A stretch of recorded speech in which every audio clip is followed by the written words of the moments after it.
Segundo punto, los tres tipos puros de la dominación legítima. La dominación, o sea, la probabilidad de hallar obediencia a un mandato determinado, puede fundarse en diversos motivos. Puede depender directamente de una constelación de intereses, o sea, de consideraciones utilitarias de ventajas e inconvenientes por parte del que obedece.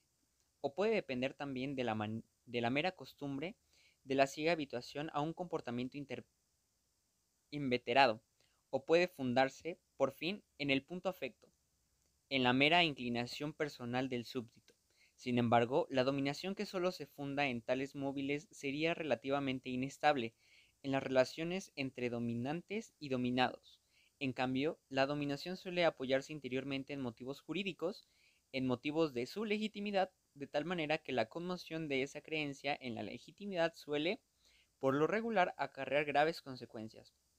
En forma totalmente pura, los motivos de legitimidad de la dominación son solo tres, cada uno de los cuales se halla enlazado en cuerpo y de los medios administrativos.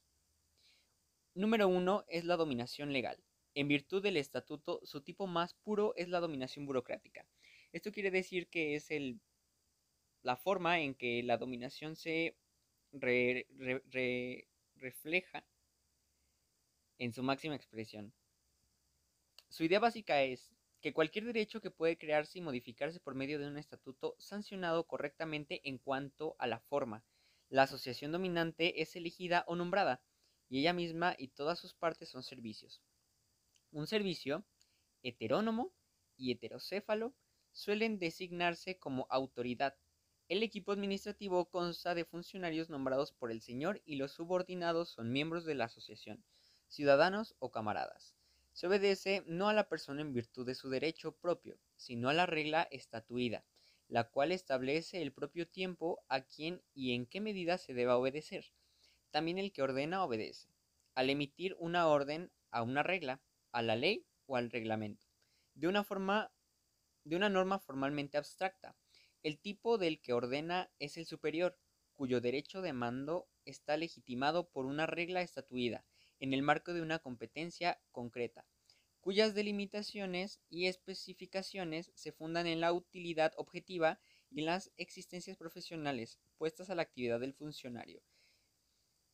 El tipo de funcionario es del funcionario de formación profesional cuyas condiciones de servicio se basan en un contrato, con sueldo fijo, graduado, según el rango del cargo y no según la cantidad del trabajo, y derecho del ascenso conforme a reglas fijas.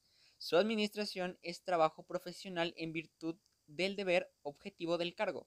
Su idea es disponer sine ira et studio, o sea, sin la menor influencia de motivos personales y sin influencias sentimentales de ninguna clase, es decir, todo debe de ser objetivo, libre de arbitrariedad y capricho, y en particular sin consideración de la personalidad, de modo estrictamente formal según las reglas racionales o bien allí donde estas fallan. Según puntos de vista de conveniencia objetiva, el obedecer de obediencia está graduado en una jerarquía de cargos con subordinación de los inferiores a los superiores y dispone de un derecho de queja reglamentado. El fundamento del funcionamiento técnico es la disciplina del servicio. Número uno. Caen por supuesto bajo el tipo de dominación legal no solo, por ejemplo, la estructura moderna del Estado y del municipio, sino también la relación de dominio en una empresa capitalista privada, en una asociación de finalidad utilitaria o en una unión de cualquier tipo que sea que disponga de un equipo numeroso y jerárquicamente articulado. Las asociaciones políticas modernas solo constituyen los representantes más conspicuos del tipo. Sin duda, el dominio de la empresa capitalista moderna es en parte heterónomo. Su ordenación se halla prescrita parcialmente por el Estado y los que se refieren al equipo de coacción es totalmente heterocéfalo. Son los cuerpos judicial y de la policía los que ejecutan normalmente estas funciones, pero en autocéfalo con todo en su organización administrativa cada vez más burocrática. 2. La burocracia constituye el tipo técnicamente más puro de la dominación legal. Sin embargo, ninguna dominación es exclusivamente burocrática, ya que ninguna es ejercida únicamente por funcionarios contratados.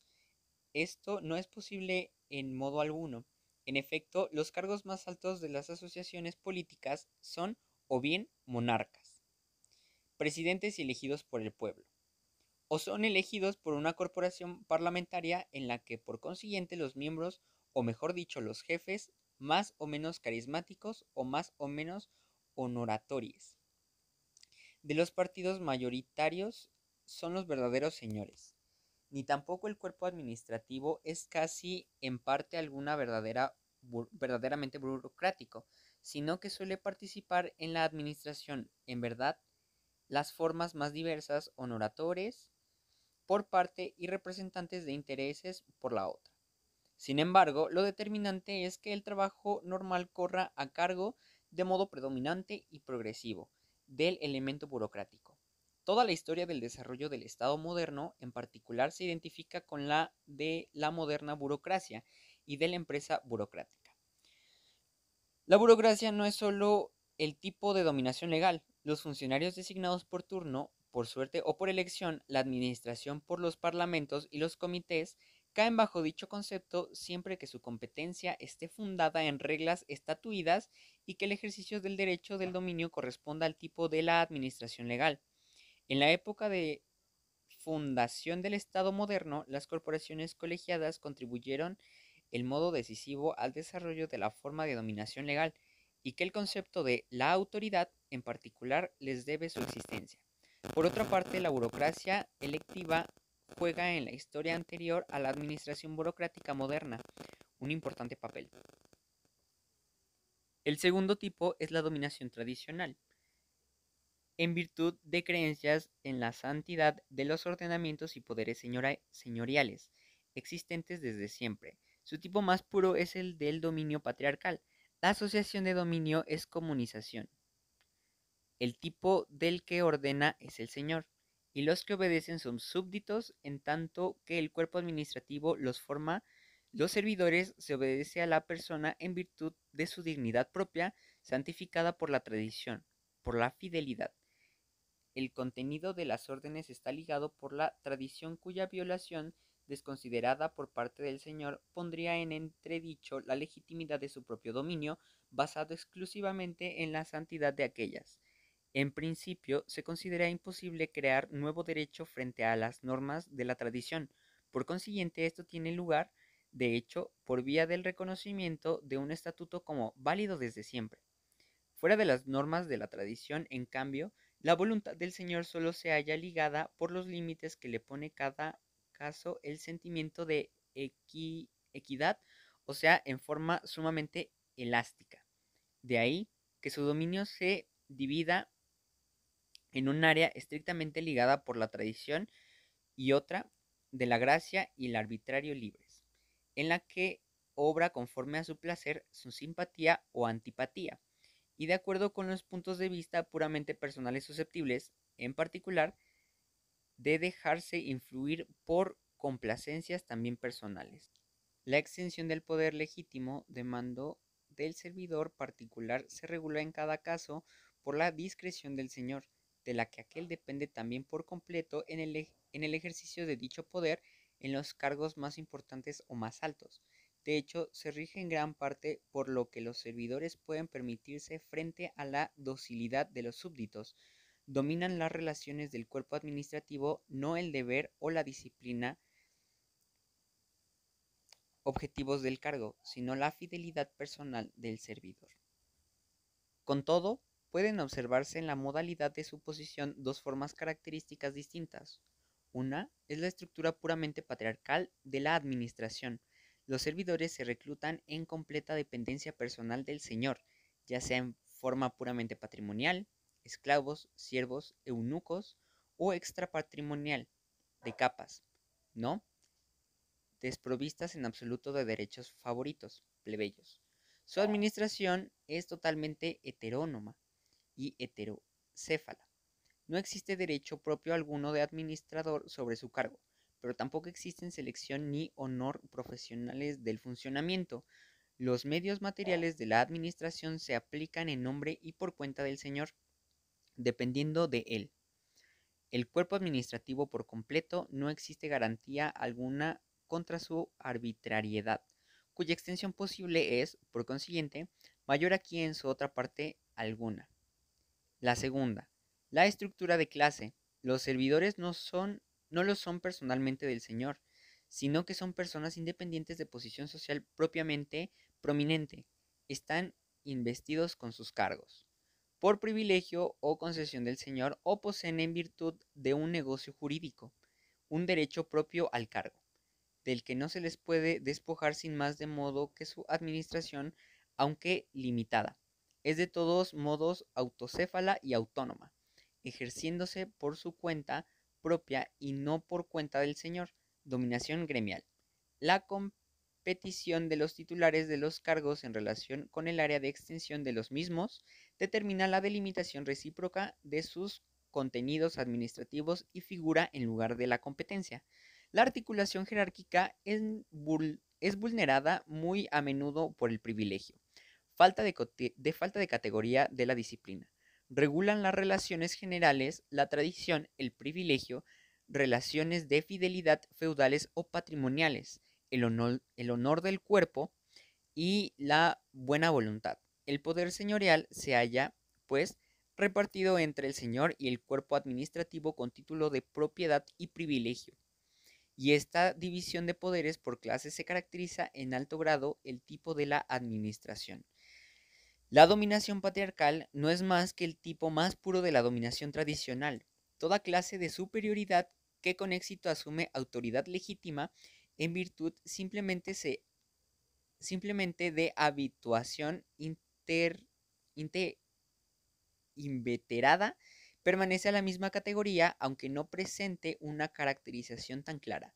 La fidelidad inculcada por la educación y la habituación en las relaciones del niño con el jefe de la familia constituye el contraste más típico con la posición del trabajador ligado por el contrato a una empresa por una parte, y con relación religiosa emocional del miembro de una comunidad con respecto a un profeta por la otra.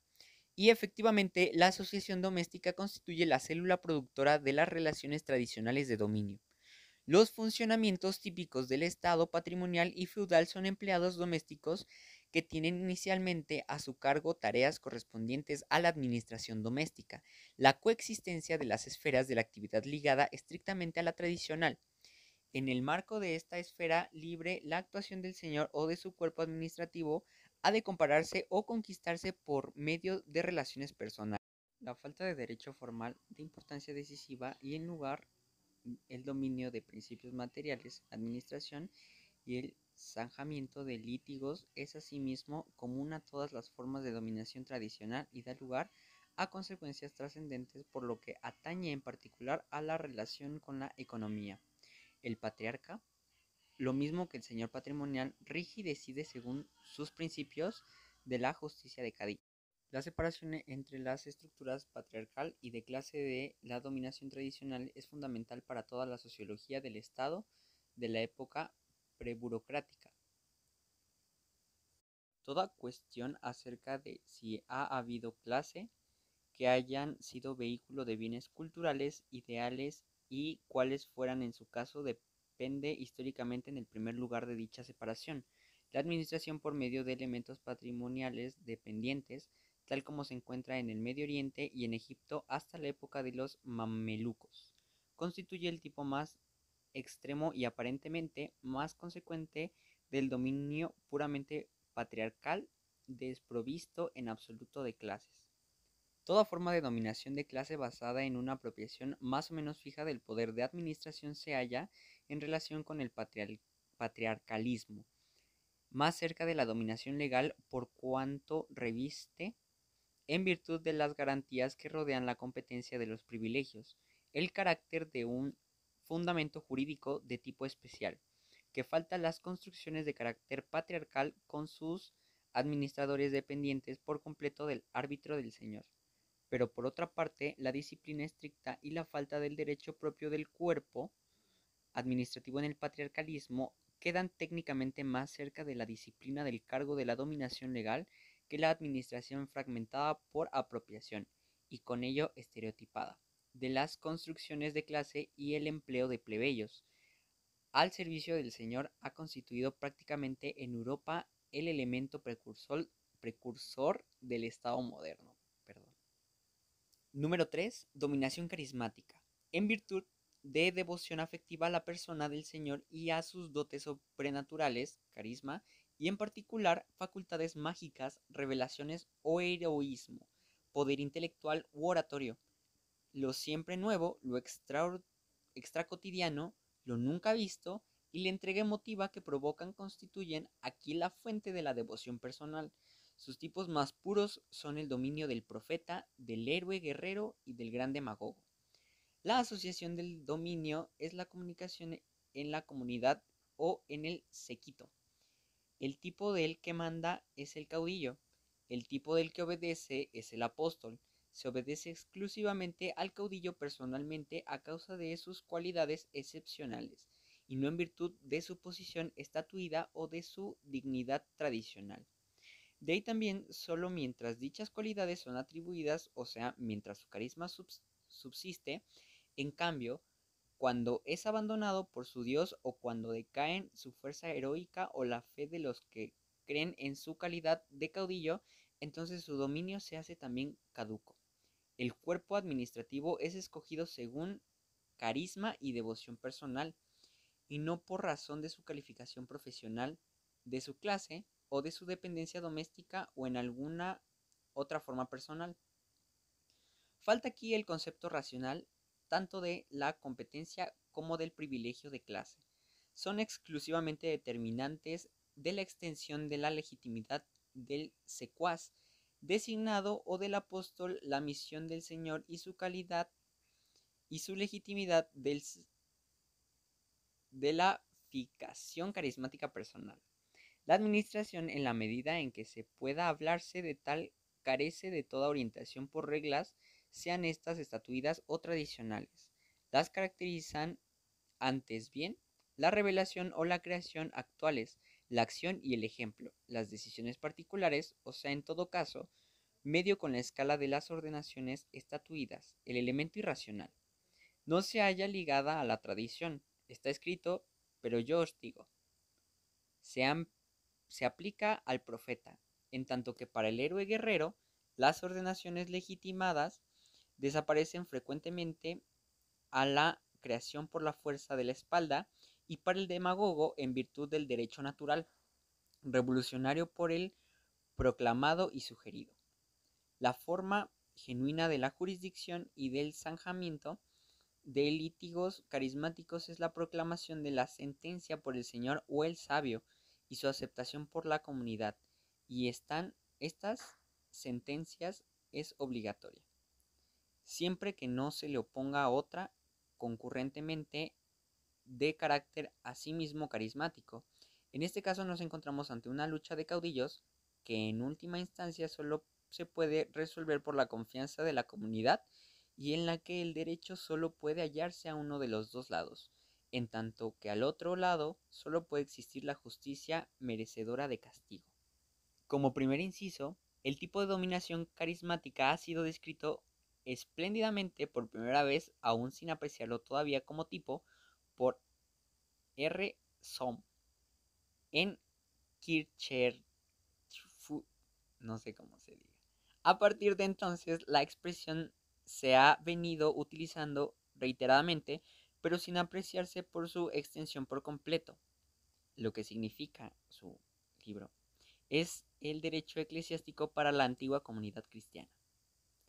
El pasado antiguo solo conoce al lado de intentos insignificantes de dominio estatuido, que sin duda no faltan totalmente, la división del conjunto de todas las relaciones de dominio en tradición y carisma, al lado del cabecilla económico, sachem, de los indios, tipo esencialmente tradicional, figura el príncipe guerrero carismático, que corresponde al duque alemán, con su séquito, la caza y las campañas bélicas que requieren una y otras un caudillo personal adornado con cualidades poco comunes constituyen el área mundana del caudillaje carismático, en tanto que la magia constituye a sus ámbitos espiritual.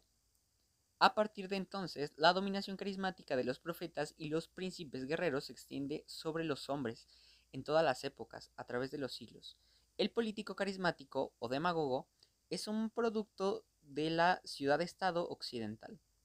En la ciudad-estado de Jerusalén solo aparecía con vestidura religiosa como profeta. En Atenas, en cambio, a partir de las invocaciones de Pericles y Efialtes, la construcción estaba cortada exactamente a su medida y a la máquina estatal no hubiera podido funcionar sin él. Como inciso B, la autoridad carismática se basa en la creencia, el profeta o el reconocimiento que se encuentran personalmente en el héroe guerrero, el héroe de la calle o el demagogo, y caen con estos. Y sin embargo, no deriva de modo alguno su autoridad de dicho reconocimiento por parte de los sometidos, sino que es al revés.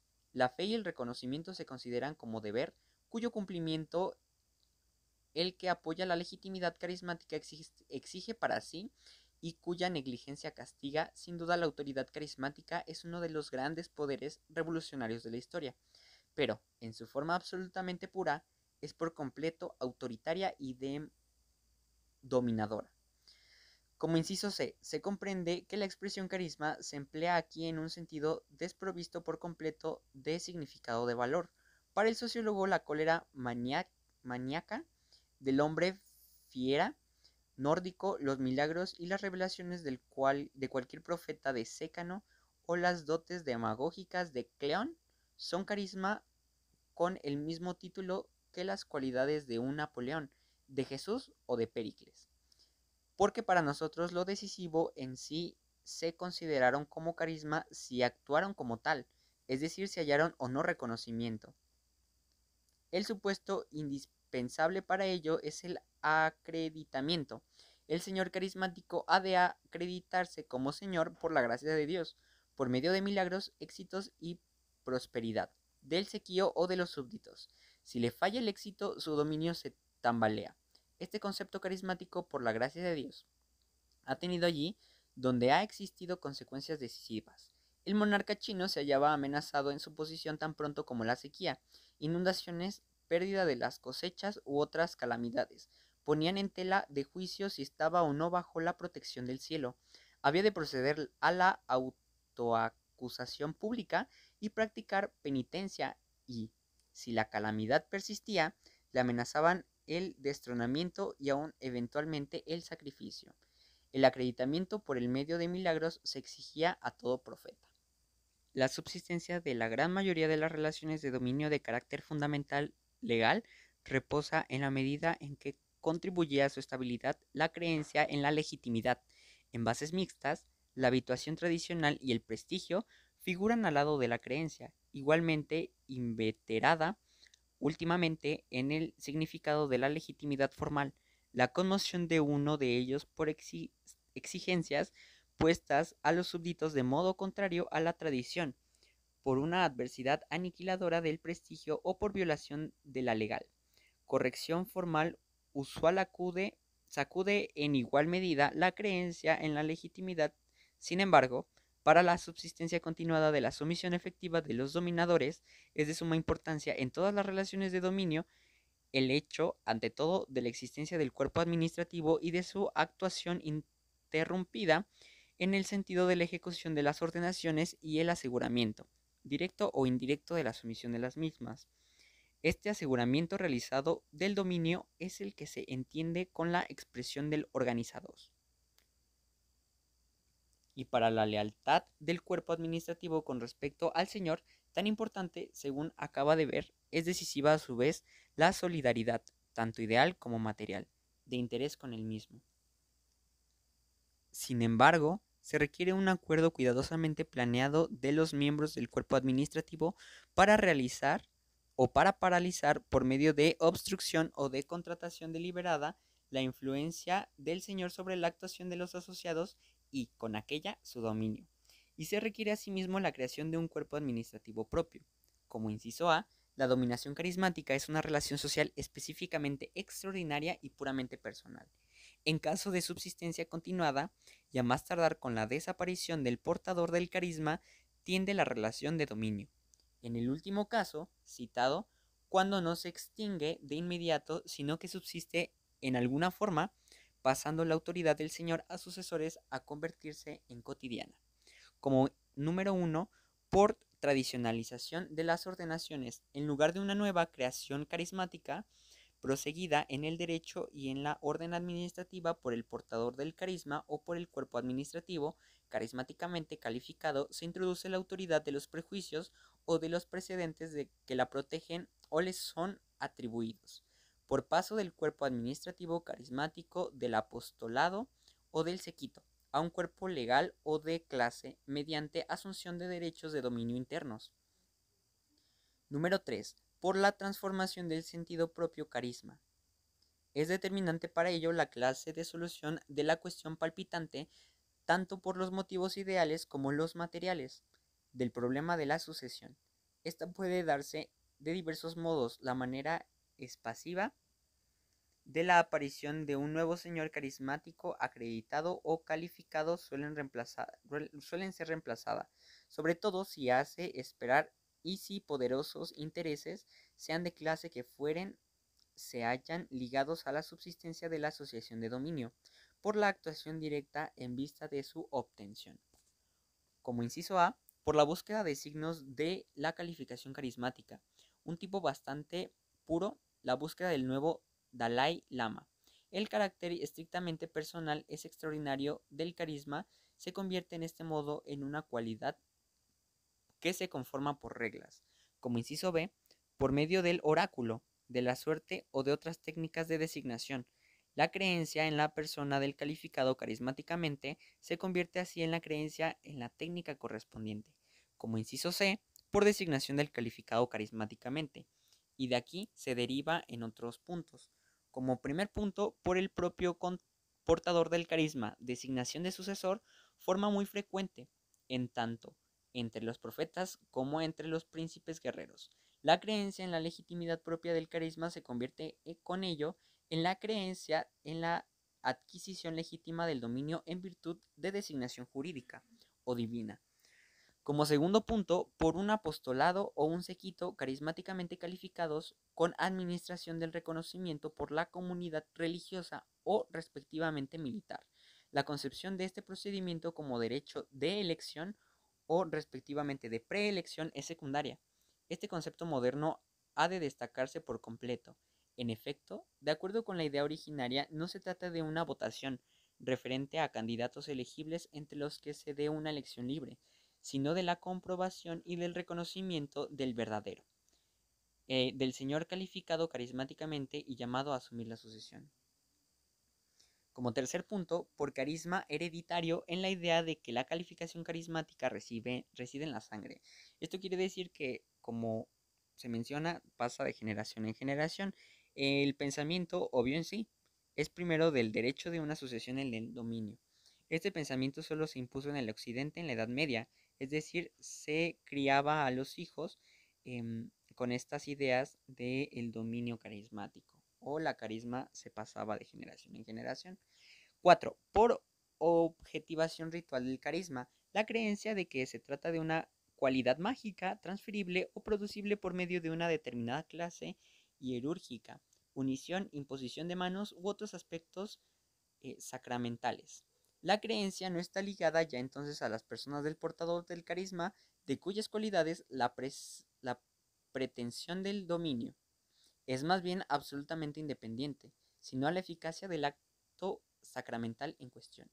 Como punto 5, el principio carismático de legitimidad interpretado conforme a su significado primario en sentido autoritario puede interpretarse en forma autoritaria. La validez efectiva de la dominación carismática se basa en el reconocimiento de la persona concreta como carismáticamente calificada y acreditada por parte de los súbditos. Conforme a la concepción genuina del carisma, este reconocimiento es debido al pretendiente legítimo. En cuanto al calificado, sin embargo, esta relación puede interpretarse fácilmente por su desviación, en el sentido de que el reconocimiento libre por parte de los súbditos sea a su vez el supuesto de la legitimidad y de su fundamento. Estas condiciones, el reconocimiento se convierte en elección y el señor, legitimado en virtud de su propio carisma, se convierte en detentador del poder por la gracia de los súbditos y en virtud del mandato.